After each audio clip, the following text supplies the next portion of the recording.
নমস্কার। আজকের গল্প কাকের বুদ্ধি। গরমকালে এক দুপুর, বেশ গরম, আশেপাশে কেউ কোথাও নেই। এমন সময় একটি কাকের খুব তেষ্টা পেল। সে এদিক ওদিক জল খুঁজতে লাগলো, কিন্তু কোথাও জলের দেখা পেল না। হঠাৎ মাঠের মধ্যে সে একটি কলসি দেখতে পেল। ভাবল নিশ্চয়ই তাতে জল মিলবে। সে সেখানে উড়ে গেল।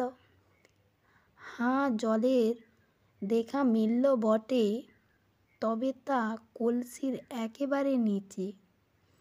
কিছুতেই সেই জল তার ঠোঁটের নাগাল পেল না। সে অনেক চেষ্টা করল, কিন্তু জল পান করতে পারল না। সে চিন্তা করতে লাগলো কিভাবে জল পান করা যায়। খানিক পরে তার মাথায় একটা বুদ্ধি এলো। সে দেখল কলসির আশেপাশে অনেকগুলি পাথরের টুকরো পড়ে আছে।